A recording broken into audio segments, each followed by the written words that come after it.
إن الحمد لله نحمده ونستعينه ونستغفره ونعوذ بالله من شرور أنفسنا ومن سيئات أعمالنا من يهده الله فلا مضل له ومن يضلل فلا هادي له أشهد أن لا إله إلا الله وحده لا شريك له وأشهد أن محمدا عبده ورسوله اللهم صل على محمد وعلى آل محمد كما صليت على إبراهيم وعلى آل إبراهيم في العالمين إنك حميد مجيد يا أيها الذين آمنوا اتقوا الله حق تقاته ولا تموتن إلا وأنتم مسلمون أما بعد إن خير الهدي هدي محمد صلى الله عليه وسلم وشر الأمور محدثاتها وكل محدثة بدعة وكل بدعة ضلالة وكل ضلالة في النار. Ma'asyiral muslimin, jamaah Jumat yang dirahmati Allah Subhanahu wa taala. Alhamdulillah hari ini kita bersyukur karena kita berada di masjid yang mubarakah ini. Walaupun namanya adalah musalla, musalla itu dalam bahasa Arab namanya tempat salat. Masjid kalau dari segi bahasa adalah tempat orang bersujud. Itu dari segi bahasa. Tetapi di Indonesia musalla itu identik dengan tempat yang salat jumlahnya terbatas. Kalau masjid itu lumayan sedikit besar. Kalau masjid jami semacam masjid raya itu di Indonesia. Jemaah dirahmati Allah Subhanahu wa taala. Sebelum saya membahas lebih lebar tentang kondisi umat 14 abad yang silam, Nabi sallallahu alaihi wasallam sudah memberitahukan kepada kita kondisi ini. An Sauban qala, dari Sauban dia berkata, qala Rasulullah sallallahu alaihi wasallam bersabda, yushikul umam an tada'i alaikum kama tada al-aklan ila qas'atiha.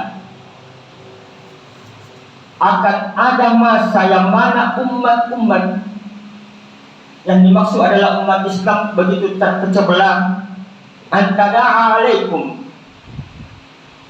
kama tada al-aklan ila qas'atiha, yang mana umat Islam kondisi ketika itu, ini 14 abad yang silam mengabari kepada kita, ibaratkan sebuah makanan yang mana makanan itu diperebutkan, dinampang, makanan itu diperebutkan. Faqala qail, ada yang bertanya ketika Nabi sallallahu alaihi wasallam mengucapkan sabdanya, wa min qillatin nahnu yauma isin, apakah Nabi ketika itu kondisi umat Islam jumlahnya sedikit?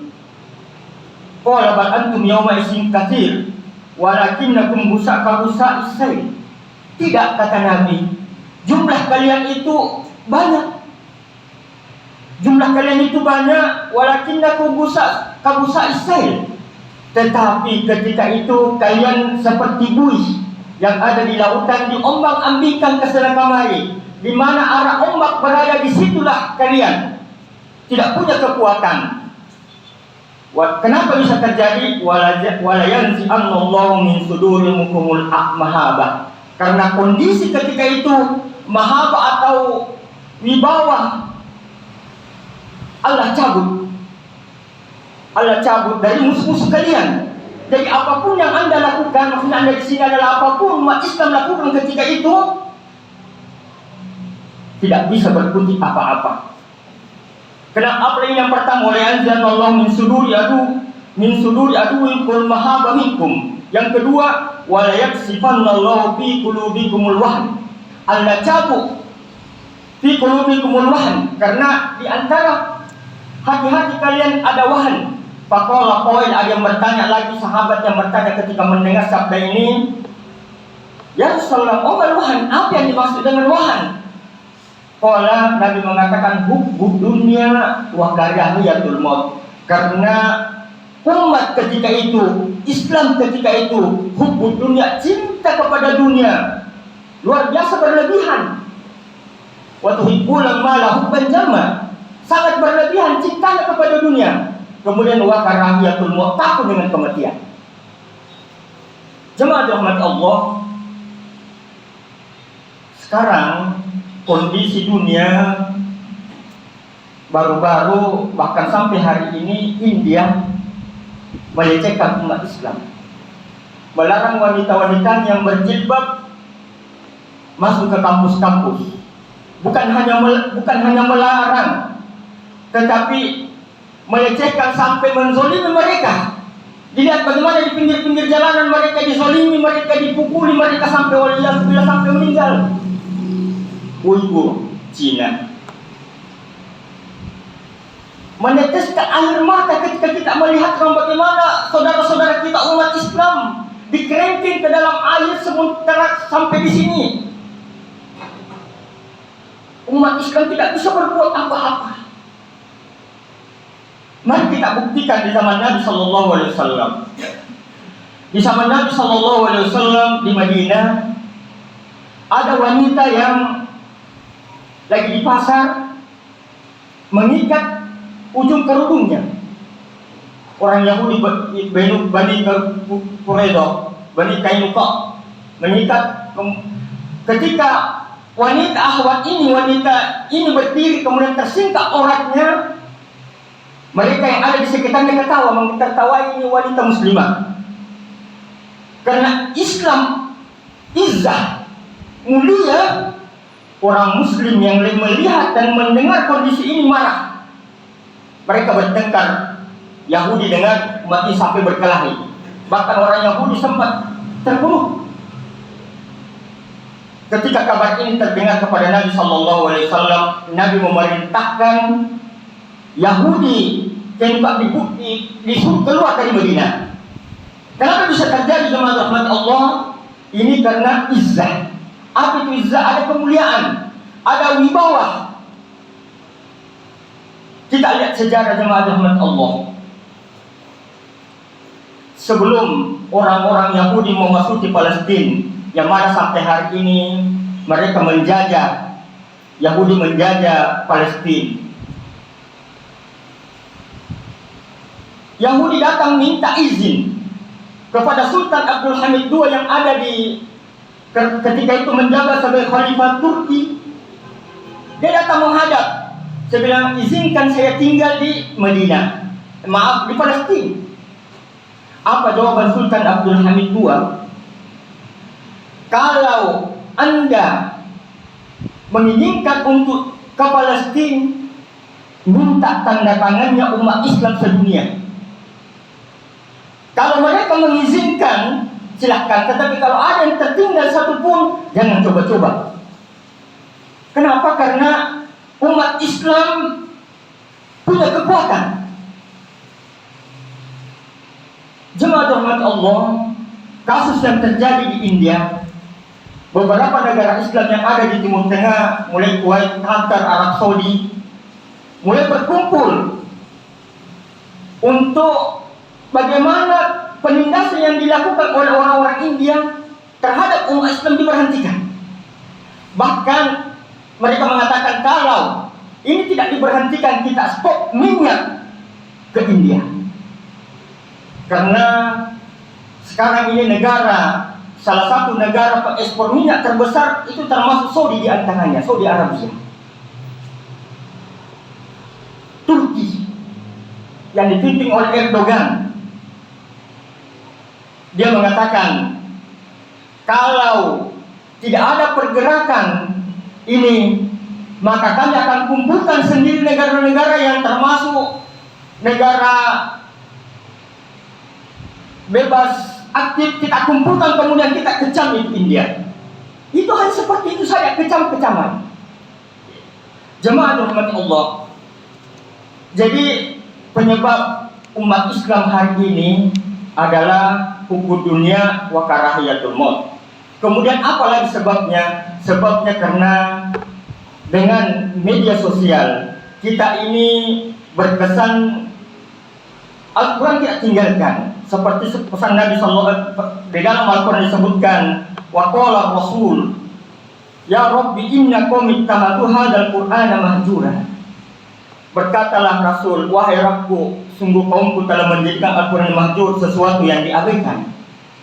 Ulama mengatakan mengabaikan Al-Quran, tidak membacanya, tidak mengamalkannya, dan tidak mentadabburinya. Dengan Al-Quran ini, jemaah rahmat Allah Subhanahu wa taala, kita membacanya, kita mentadabburinya, kita menjadi mulia. Tetapi dengan meninggalkannya Al-Quran ini, kita menjadi lemah sehingga tidak bisa berbuat apa-apa. Disebutkan di dalam Al-Quran, "Wa man a'rada an dzikri fa inna lahu ma'isyatan dhanka." Barang siapa yang berpaling dari mengingatku, yaitu mengingat Al-Quran, fa inna lahu ma'isyatan dhanka, karena kehidupan baginya ada kehidupan yang sempit. Wa nahsyuruhu yaumal qiyamati a'ma, dan nanti kami akan bangkitkan pada hari kiamat dalam keadaan buta.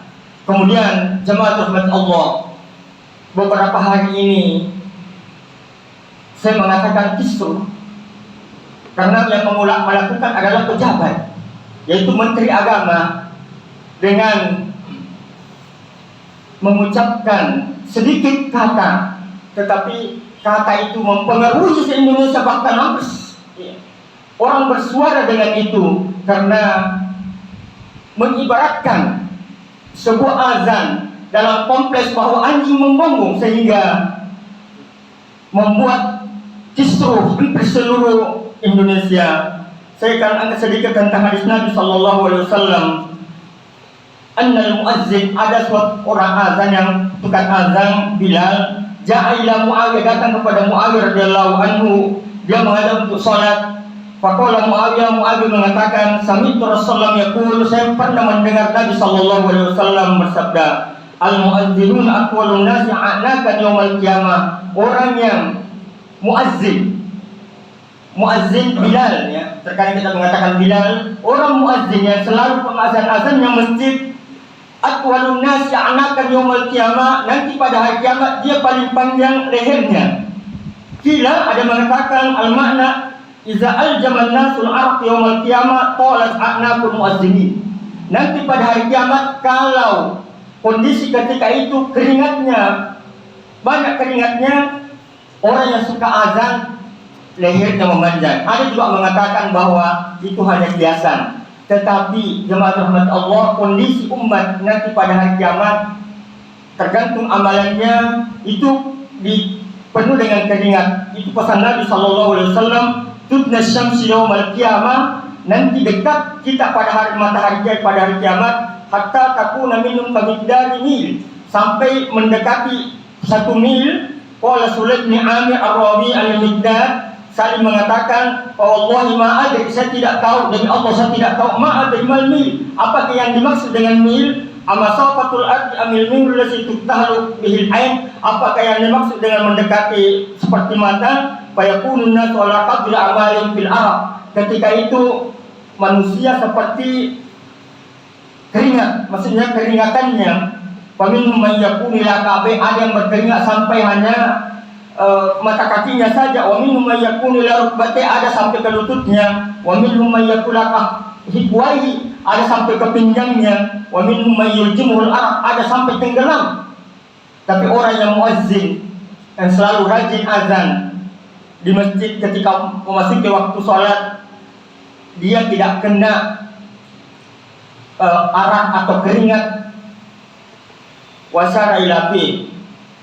Jemaah rahmati Allah, mudah-mudahan apa kondisi umat muslim di zaman ini bisa akan jauh lebih baik. Mudah-mudahan ada manfaatnya. Barakallahu li wa lakum wa nafa'ani wa iyyakum ma fihi minal ayat wa zikril hakim, wa taqabbalallahu minni wa minkum tilawatahu innahu huwas samiul alim.